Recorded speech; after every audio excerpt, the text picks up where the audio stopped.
Dear students, Assalamu alaikum. Hope you all are fine. Yesterday we started the exercise of conservation of plants and animals, general science, class 8th. Dear students, we completed up to question number 2. Today we are going to solve the exercise from question number 3. प्यारे बच्चों, question number 3 है, define the term biodiversity. Why should we conserve biodiversity? Biodiversity से क्या मुराद है, हमें biodiversity को conserve क्यों करना है, बचा के क्यों रखना है। Dear students, biodiversity is the variety of plants, animals and microorganisms generally found in an area, और we can say it is the variety of organisms living on the earth, their interrelationship and their relationship with the environment. Conservation of biodiversity is essential because it maintains ecological balance. Wild animals and plants provide a variety of commodities. Any damage to biodiversity will threaten the whole support system. Biodiversity हम प्यारे बच्चों कहते हैं variety of plants, animals and micro organisms, जो एक area में हम देखते हैं, या हम कहेंगे it is a variety of organisms living on the earth, उनकी इंटर रिलेशनशिप और उनकी relationship with the environment. Conservation of biodiversity क्यों अहम है? क्योंकि प्यारे बच्चों, इससे इकोलॉजिकल बैलेंस, माहौलियाती तवाज़ुन बरकरार रहता है।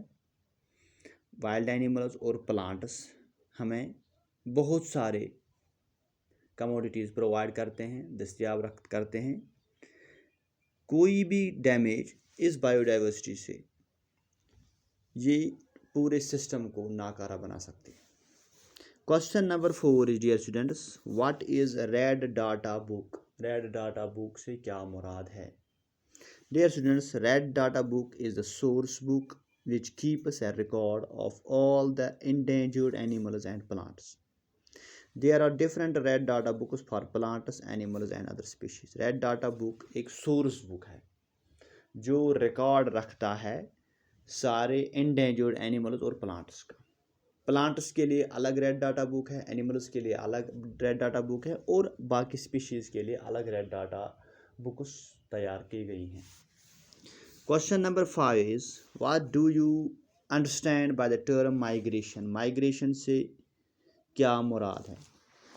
प्यारे बच्चों, the phenomena of movement of a species from its own habitat to some other habitat for a particular time period every year for a specific purpose like breeding. Moment करना, एक जगह से नकल मकानी करना किसी स्पीशीज़ की,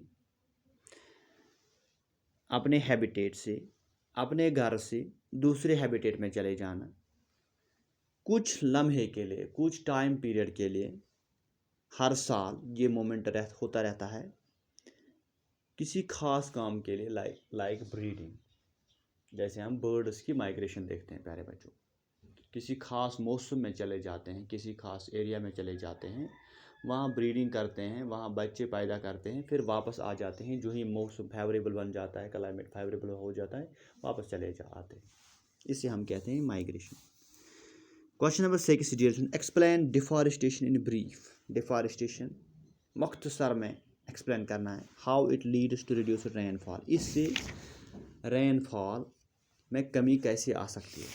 सारे बच्चों, deforestation means the cutting down of trees on large scale and using that land for other purposes like procuring land for cultivation, building houses and factories, making roads, etc. प्यारे बच्चों, plants use carbon dioxide for photosynthesis. Fewer trees would mean less carbon dioxide will be used up, resulting in its increased amount in atmosphere, which in turn leads to global warming. The increase in temperature on the earth disturbs the water cycle and may reduce rainfall. This could cause droughts.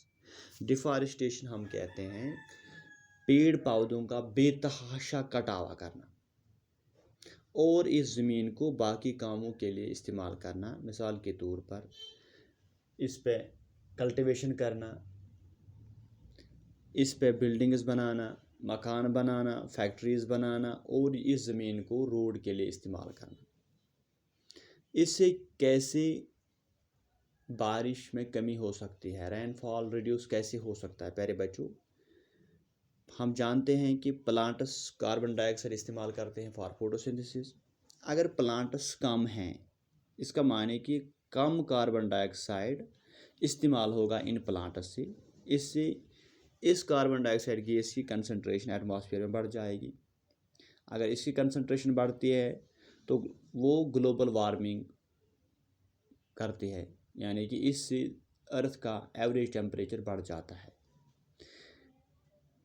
इस increase in temperature से ज़मीन पे water cycle disturb हो सकता है और reduce rainfall हो सकती है, रिड्यूसर।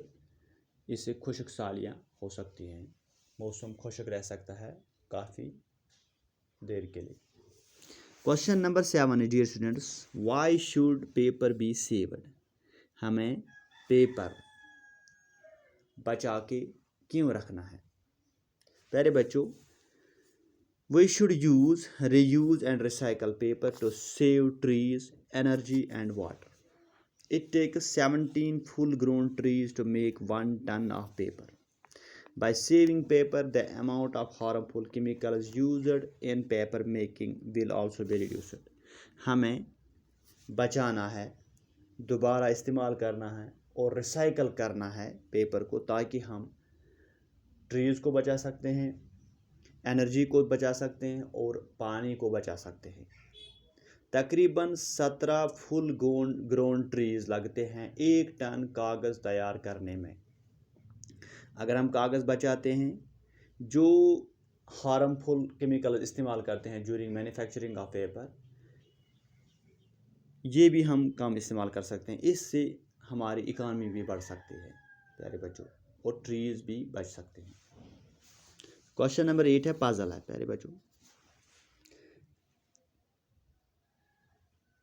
ये जो कुछ टॉपिक्स हमने इसी चैप्टर में पढ़े हैं, इन्हीं के मुतालिक हैं। Species on the verge of extinction, यानी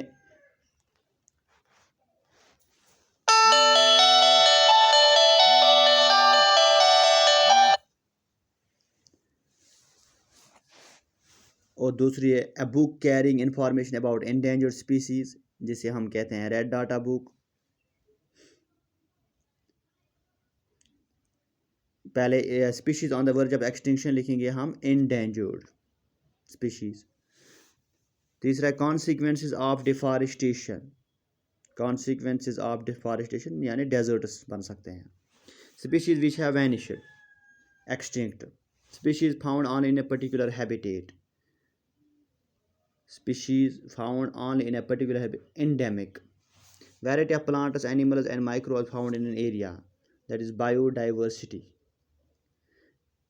प्यारे बच्चों, इस तरह से ये चैप्टर और इसकी एक्सरसाइज मुकम्मल होती है। उम्मीद है कि आपको ये चैप्टर अच्छी तरह समझ आया होगा। अगर इस चैप्टर में कोई भी परेशानी होती है तो प्यारे बच्चों मुझे कांटेक्ट करने की कोशिश करें। उम्मीद है आपको ये समझ आया होगा, और किसी मदद के लिए मैं आपके लिए हर वक्त तैयार रहता हूँ। बाकी वसल्लम।